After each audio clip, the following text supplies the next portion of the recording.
जय हिंद। आज हम लोग देखते हैं क्लास 10 का फिजिक्स के पहला चैप्टर प्रकाश का परावर्तन का कुछ ऑब्जेक्टिव क्वेश्चन जो एग्जामिनेशन में पूछ चुका हुआ है, यानी प्रीवियस ईयर क्वेश्चन। ये जो क्वेश्चन है क्वेश्चन बैंक का क्वेश्चन है, ठीक, उसको काट छाट कर आपके सामने लाया गया है। देखिए सबसे पहला हमारे पास क्वेश्चन है, दर्पण के सामने किसी भी दूरी पर स्थित वस्तु का प्रतिबिंब सीधा प्रतीत होता है। यानी देखिए दर्पण के सामने किसी भी दूरी पर स्थित वस्तु है तो उसका जो प्रतिबिंब होगा कैसा प्रतीत होगा, सीधा, अर्थात हमको सीधा दिखाई देगा।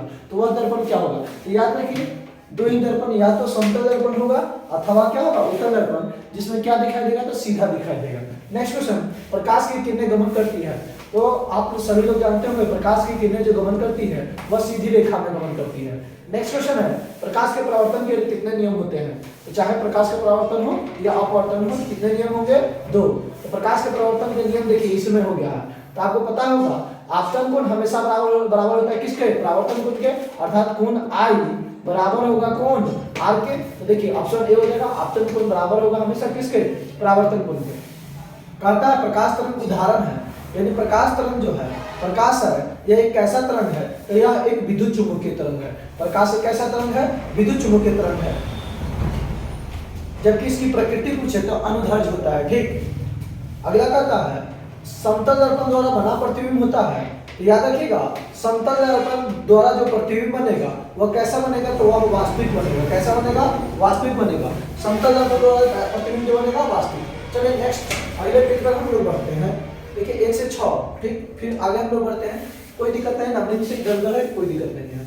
समतल दर्पण की फोकस दूरी होती है। देखिए कौन सा दर्पण बोला, समतल दर्पण। क्या पूछा, फोकस दूरी। तो समतल दर्पण की जो फोकस दूरी होती है वो क्या होता है, बोला अनंत होती है। नेक्स्ट क्वेश्चन हमारे पास है कि अवतल दर्पण के सामने वस्तु को कहां रखा जाए ताकि प्रतिबिंब कैसा बने, उल्टा, वास्तविक और समान आकार का बने। तो याद रखिएगा सेंटर पर रखिएगा। किस दर्पण में, अवतल दर्पण में, तो आपका बनेगा, तो आपका राइट आंसर हो जाएगा सी, वक्ता केंद्र। नेक्स्ट क्वेश्चन कहता है उत्तल दर्पण में बना काल्पनिक प्रतिबिंब होता है। तो देखिए उत्तल दर्पण में काल्पनिक प्रतिबिंब, तो याद रखिएगा जब भी आपसे काल्पनिक प्रतिबिंब पूछे, कौन सा पूछे, काल्पनिक प्रतिबिंब, तो देखिए तो कैसे आप कल्पना करते हैं, क्या ईश्वरीय मेरी जीव करके, तो आप कल्पना कर रहे हैं, तो कल्पना में क्या हो रहा है, वो सीधा बन रहा है, आपकी हो जा रही है, ठीक। लेकिन वास्तव में ऐसा है नहीं है। तो काल्पनिक में जो प्रतिबिंब बनेगा वो कैसा प्रतिबिंब बनेगा, सीधा। लेकिन वास्तविक में वो क्या है, वास्तव में उल्टा है। तो देखिए काल्पनिक में क्या हो जाएगा आपका सीधा, सीधा, देखिए सीधा एवं भाषित होगा, ठीक। नेक्स्ट क्वेश्चन है दर्पण सूत्र। तो याद रखिएगा दर्पण सूत्र हमेशा प्लस में होगा, जबकि लेंस सूत्र की बात करेंगे तो किसमें हो जाएगा, माइनस सूत्र। दर्पण सूत्र आपका क्या हो जाएगा, 1/f बराबर 1/v प्लस 1/u। तो देखिए तो 1/v प्लस 1/u बराबर 1/f, आपका राइट आंसर क्या हो जाएगा, ए। अच्छा लेंस सूत्र पूछता तो यहाँ पर जो प्लस है यहाँ पर क्या हो जाता, माइनस हो जाता। आपका लेंस सूत्र में यहाँ पर क्या हो जाता, दर्पण सूत्र ये है, और 1/f बराबर 1/v माइनस 1/u, ये क्या हो जाता आपका लेंस सूत्र हो जाता। नेक्स्ट क्वेश्चन की ओर हम लोग बढ़ते हैं।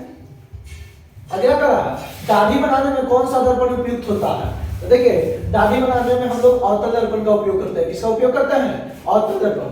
नेक्स्ट क्वेश्चन कहता है किसी कार के अग्रदीप मतलब कार के हेडलाइट में किस दर्पण का उपयोग किया जाता है। आप सभी लोग जानते हो कि अवतल दर्पण का हेडलाइट में, जबकि गाड़ियों के साइड में किस दर्पण का उपयोग किया जाता है, उत्तल दर्पण का उपयोग किया जाता है।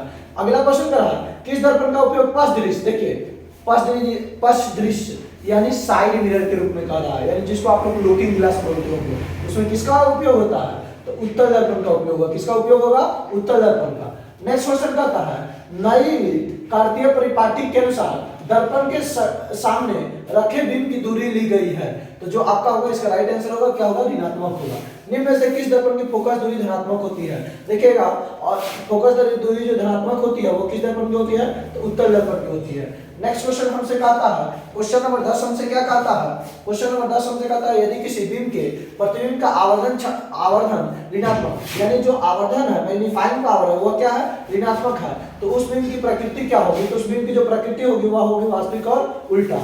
नेक्स्ट क्वेश्चन कहता है हमसे कि दंत विशेषज्ञ किस दर्पण का उपयोग मरीजों के दांतों का बड़ा प्रतिबिंब देखने के लिए करते हैं। यानी जो डॉक्टर होते हैं, जो दंत विशेषज्ञ यानी जो दांत का डॉक्टर होते हैं वो किस दर्पण का उपयोग करते हैं, तो अवतल दर्पण का उपयोग करते हैं। नेक्स्ट क्वेश्चन हम लोग बढ़ रहे हैं। क्वेश्चन नंबर 14 हमारे पास क्या है,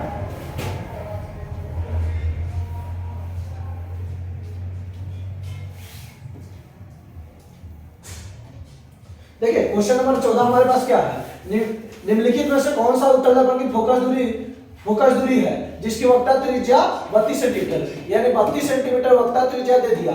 तो देखिए तो हमको फोकस दूरी निकालना है, तो आपको पता है कि बराबर क्या होता है r/2, तो 32/2 कितना हो गया 16। देखिए प्लस में है कि माइनस में है, तो उत्तल दर्पण न दिया हुआ है, तो उत्तल दर्पण की जो फोकस दूरी होगी किस में होगी, प्लस में होगी, धनात्मक, अर्थात प्लस 16 सेंटीमीटर होगा। अगला करा हजामत का चाहे दाढ़ी बनाने के लिए एक ही होगा, किस दर्पण का उपयोग करते हैं हम लोग, अवतल दर्पण का उपयोग करते हैं।